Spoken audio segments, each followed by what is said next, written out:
तेलंगाना का भी नुकसान कर रहे हैं, आंध्र का भी नुकसान कर रहे हैं, और आपको कोई राजनीतिक फायदा नहीं हो रहा है। और हमें समझा रहे हैं आदरणीय सभापति जी, हम कोऑपरेटिव फेडरलिज्म के साथ साथ एक नए बदलाव की ओर चले और हमने कोऑपरेटिव कॉम्पिटिटिव फेडरलिज्म की बात कही है।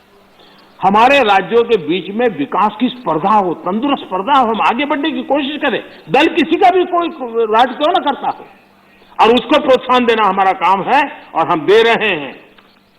आदरणीय सभापति जी, मैं आज उदाहरण देना चाहता हूं। जीएसटी काउंसिल की रचना, जीएसटी काउंसिल की रचना अपने आप में भारत के सशक्त फेडरलिज्म के लिए एक उत्तम स्ट्रक्चर का नमूना है।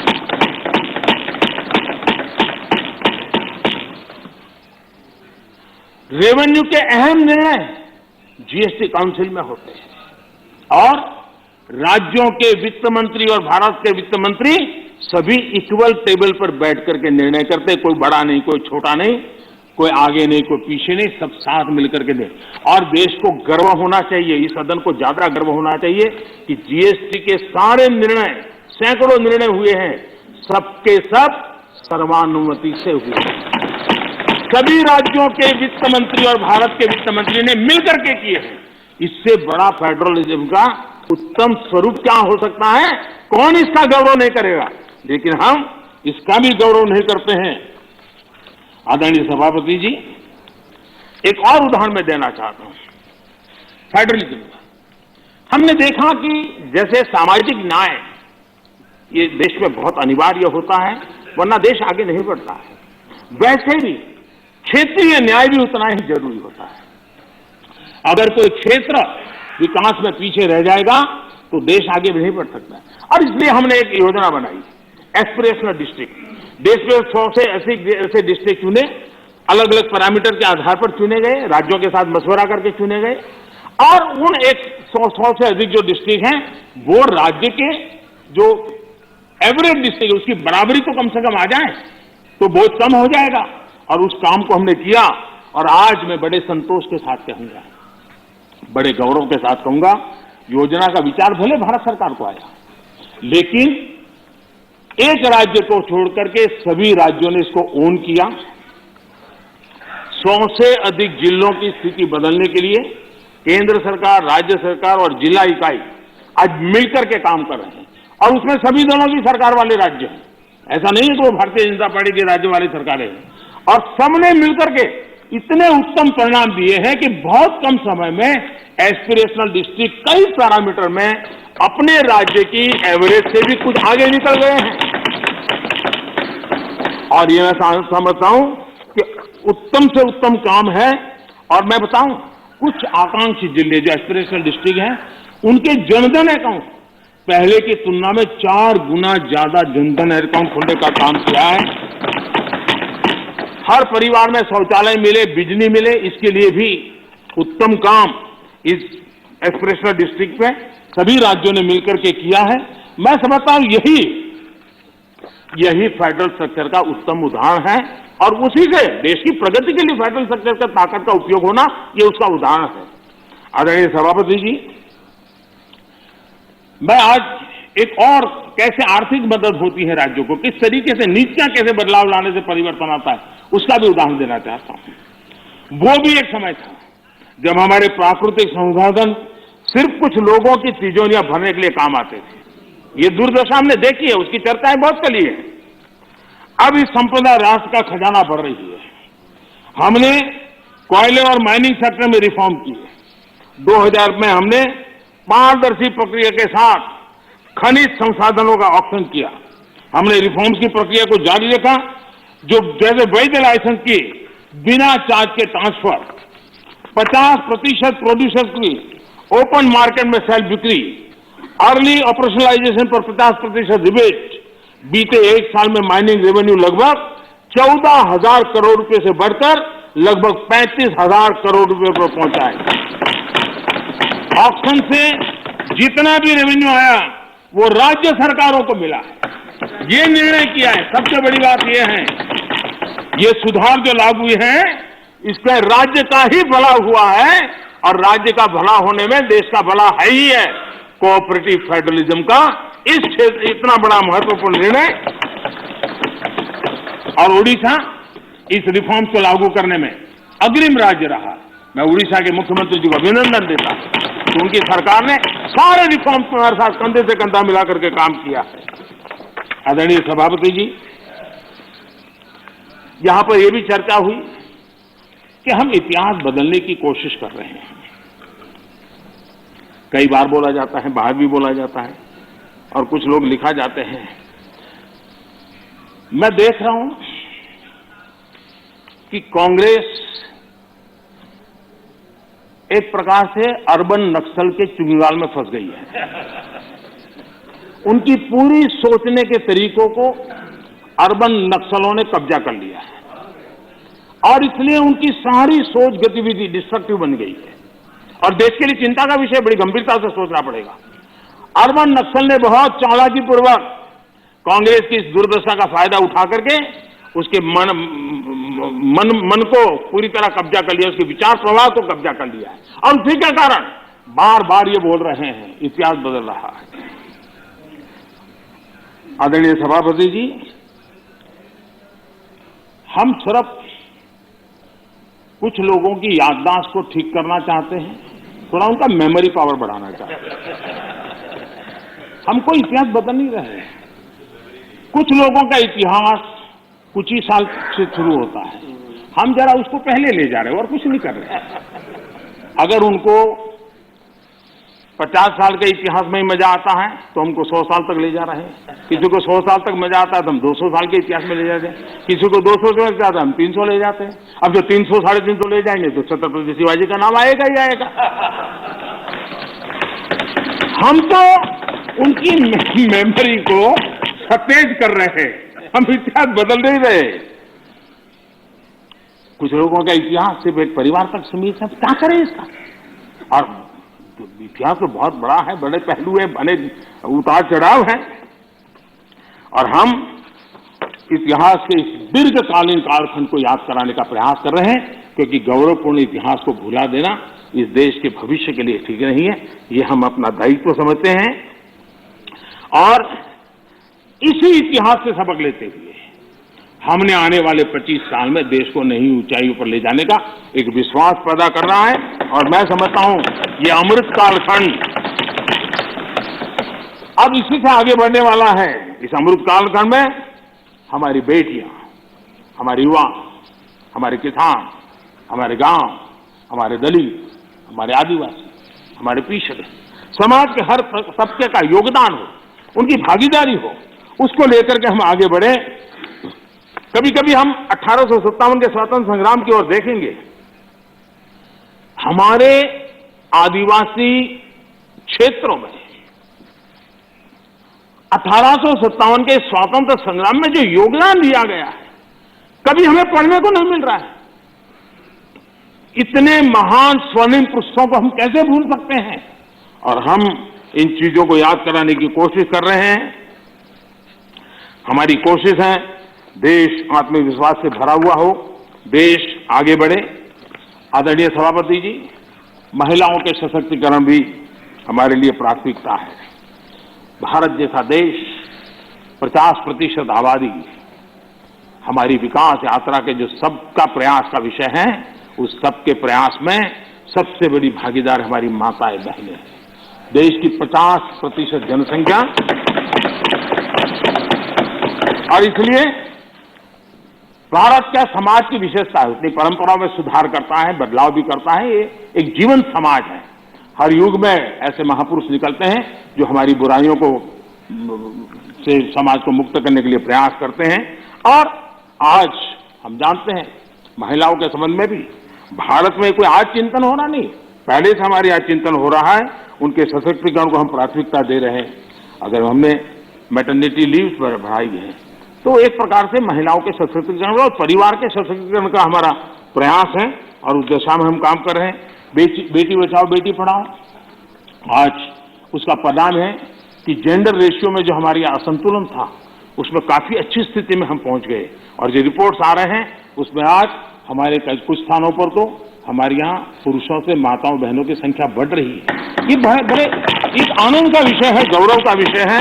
जो बुरे दिन हमने देखे तो उसमें से हम बाहर आए हैं और इसलिए हमने प्रयास करना चाहिए। आज एनसीसी में हमारी बेटियां हैं, सेना में हमारी बेटियां हैं, वायुसेना में बेटियां हैं, हमारी नौसेना में हमारी बेटियां हैं। 3 तलाक की कुप्रथा को हमने खत्म किया और मैं जहां जाता हूं मुझे इन माताओं बहनों का आशीर्वाद मिलता है, क्योंकि 3 तलाक की प्रथा जब खत्म होती है तब सिर्फ बेटियों को न्याय मिलता है ऐसा नहीं है, उस पिता को भी न्याय मिलता है, उस भाई को भी न्याय मिलता है जिसकी बेटी 3 तलाक के कारण घर लौट के आती है, जिसकी बहन 3 तलाक के कारण घर लौट के आती है। इसलिए ये पूरे समाज के कल्याण के लिए है, ये सिर्फ कोई महिलाओं के लिए है और पुरुषों के खिलाफ ऐसा नहीं है। ये मुसलमान पुरुष के लिए भी उतना ही उपयोगी है, क्योंकि वो भी किसी बेटी का बाप है, वो भी किसी बेटी का भाई है, और इसलिए कि उसका भी भला करता है, उसको भी सुरक्षा देता है। और इसलिए कुछ कारणों से लोग बोल पाए न बोल पाए, लेकिन इस बात से सब लोग एक गौरव का आनंद को भरते हैं। कश्मीर में हमने 370 धारा को जो हटाया, वहां की माताओं बहनों को एम्पावर किया है, उनको जो अधिकार नहीं तो अधिकार हमने दिलवाए हैं, और उन अधिकारों के कारण आज उनकी ताकत। आज शादी की उम्र में क्या कारण है? आज के युग में मेल और फीमेल के बीच में अंतर होना चाहिए, क्या जरूरत है? बेटा बेटी एक समान है तो हर जगह पे होना चाहिए, और इसलिए बेटे बेटी की शादी की उम्र समान हो, उस दिशा में हम आगे बढ़े हैं। मुझे विश्वास है कि कुछ ही समय में ये सदन भी उसके विषय में सही निर्णय कर करके हमारी माताओं बहनों के कल्याण के लिए काम करेगा। आदरणीय सभापति जी, यह वर्ष गोवा के 60 वर्ष का एक महत्वपूर्ण कालखंड का वर्ष है। गोवा मुक्ति को 60 साल हुए। मैं आज जरा उस चित्र को कहना चाहता हूं। हमारे कांग्रेस के मित्र जहां भी होंगे जरूर सुनते होंगे, गोवा के लोग जरूर अर्थ सुनते होंगे मेरी बात को। अगर सरदार साहब जिस प्रकार से सरदार पटेल ने हैदराबाद के लिए रणनीति बनाई, इनिशिएटिव लिए, जिस प्रकार से सरदार पटेल ने जूनागढ़ के लिए रणनीति बनाई, कदम उठाए, अगर सरदार साहब की प्रेरणा लेकर के गोवा के लिए भी वैसी ही रणनीति बनाई होती तो गोवा को हिंदुस्तान आजाद होने के 15 साल तक गुलामी में नहीं रहना पड़ा होता। भारत की आजादी के 15 साल के बाद गोवा आजाद हुआ, और उस समय के 60 साल पहले के अखबार, उस जमाने की मीडिया रिपोर्ट बताती है कि तब के प्रधानमंत्री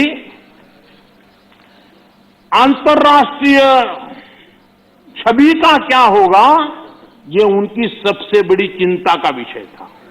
पंडित नेहरू को दुनिया में मेरी छवि बिगड़ जाएगी तो, और इसलिए उनको लगता था कि गोवा की औपनिवेशिक सरकार पर आक्रमण करने से उनकी जो एक ग्लोबल लीडर की, शांति प्रिय नेता की छवि है, वो चकनाचूर हो जाएगी। गोवा को जो होता है होने दो, गोवा को जो झेलना पड़े झेलने दो, मेरी छवि को कोई नुकसान न हो। और इसलिए जब वहां सत्याग्रहों पर गोलियां चल रही थी, विदेशी सल्तनत गोलियां चला रही थी, हिंदुस्तान का हिस्सा, हिंदुस्तान के ही मेरे भाई बहन, उन पर गोलियां चल रही थी, और तब हमारे देश के प्रधानमंत्री ने कहा था कि मैं सेना नहीं दूंगा, मैं सेना नहीं भेजूंगा। सत्याग्रहियों की मदद करने से उन्होंने इनकार कर दिया था। ये गोवा के साथ कांग्रेस ने किया हुआ जुल्म है, और गोवा को 15 साल ज्यादा गुलामी के जंजीरों में जकड़ के रखा गया, और गोवा के अनेक वीर पुत्रों को बलिदान देना पड़ा, लाठी गोलियों से जिंदगी को बसर करनी पड़ी। ये हाल पैदा किए थे। नेहरू जी ने 15 अगस्त 1955 को पंडित नेहरू ने लाल किले से जो कहा था, मैं जरा कोट करना चाहता हूं। अच्छा होता कांग्रेस के मित्र यहां होते तो नेहरू जी का नाम सुनकर के कम से कम उनका दिन बहुत अच्छा जाता, और इसलिए उनकी प्यास बुझाने के लिए मैं बार बार नेहरू जी को भी याद करता हूं। नेहरू जी ने कहा था, लाल किले से कहा था, मैं उनको कोट करता हूं, कोई धोखे में ना रहे, भाषा देखिए, कोई धोखे में ना रहे कि हम वहां फौजी कार्रवाई करेंगे। कोई फौज गोवा के आसपास नहीं है। अंदर के लोग चाहते हैं कि कोई शोर मचाकर ऐसे हालात पैदा करे कि हम मजबूर हो जाएं फौज भेजने के लिए। हम नहीं भेजेंगे फौज, हम उसको कर दी। गोवा का गौरवपूर्ण संतान, गोवा की धरती का बेटा, उन्हें ऑल इंडिया रेडियो से निकाल दिया गया। वो ऑल इंडिया रेडियो में काम करते थे, और उनका गुनाह क्या था? उनका गुनाह यह था तो उन्होंने वीर सावरकर की एक देशभक्ति से भरी कविता की ऑल इंडिया रेडियो पर प्रस्तुति दी थी। आप देखिए, हृदयनाथ जी ने एक इंटरव्यू में बताया, उनका इंटरव्यू अवेलेबल है। उन्होंने इंटरव्यू में कहा, जब वो सावरकर जी से मिले कि मैं आपका गीत करना चाहता हूं, तो सावरकर जी ने उनको कहा, क्या तुम जेल जाना चाहते हो क्या? मेरी कविता गाकर के जेल जाना चाहते हो क्या? तो हृदयनाथ जी ने उनकी देशभक्ति से भरी कविता उसे संगीतबद्ध किया। 8 दिन के अंदर उनको ऑल इंडिया रेडियो से निकाल दिया गया। ये आपका फ्रीडम ऑफ एक्सप्रेशन है। ये स्वतंत्रता की आपकी झूठ बातें देश के सामने आपने रखी है। कांग्रेसी सरकारों ने दौरान किस प्रकार जुल्म हुए, ये सिर्फ हृदयनाथ मंगेशकर जी गोवा के बेटे के साथ हुए ऐसे नहीं, इसकी सूची काफी लंबी है। मजरू सुल्तानपुरी जी को पंडित नेहरू की आलोचना करने के लिए 1 साल जेल में बंद कर दिया गया। नेहरू जी के रवैये की आलोचना करने के लिए प्रोफेसर धर्मपाल जी को जेल में डाल दिया गया। प्रसिद्ध संगीतकार किशोर कुमार जी को इमरजेंसी में इंदिरा जी के सामने न झुकने के कारण, इमरजेंसी के पक्ष में न बोलने के कारण उनको आपातकाल में उनको भी निकाल दिया गया था। हम सभी जानते हैं कि एक विशेष परिवार के खिलाफ अगर कोई थोड़ी सी भी आवाज उठाता है, जरा भी आंख ऊंची करता है, तो क्या होता है। सीताराम केसरी को हम भली भांति जानते हैं, क्या हुआ ये हमें पता है। आदरणीय सभापति जी, मेरी सदन के सदस्यों से, सभी से प्रार्थना है कि भारत के उज्जवल भविष्य पे भरोसा करें। 130 करोड़ देशवासियों के सामर्थ्य पर हम भरोसा करें। हम बड़े लक्ष्य लेकर के इसी सामर्थ्य के आधार पर देश को नई ऊंचाई पर ले जाने के लिए हम कृत संकल्पी बने। आदरणीय सभापति जी, हमने मेरे तेरे अपने पराये इस परंपरा को खत्म करना होगा और एक मत से, एक भाव से, एक लक्ष्य से एक साथ चलना, यही देश के लिए समय की मांग है। एक स्वर्णिम काल है, पूरा विश्व भारत को तरफ बड़े आशा से और बड़े गौरव से देखा। ऐसे समय हम मौका गंवा न दें। देशवासियों के कल्याण के लिए इससे बड़ा कोई अवसर आने वाला नहीं है। ये मौका हम पकड़ लें, 25 साल की यात्रा हमें कहीं से कहां पहुंचा सकती है। हमारे देश के लिए, हमारी परंपराओं के लिए हम गौरव करें। और सभापति जी, हम बड़े विश्वास के साथ मिल करके चलेंगे। और हमारे यहाँ तो शास्त्रों में कहा गया है, सं गच्छध्वम, सं वदध्वम, संवो मनासी जानताम। यानी हम साथ चले, साथ चर्चा करें, मिलकर हर कार्य करें। इसी आह्वान के साथ मैं राष्ट्रपति जी के अभिभाषण को अनुमोदन करता हूं, उनका धन्यवाद भी करता हूं और सभी आदरणीय सदस्यों ने जो सहभाग किया, विचार रखे, उनका भी धन्यवाद करता हूं। बहुत बहुत धन्यवाद। I shall now put the amendments. I shall now put the amendments.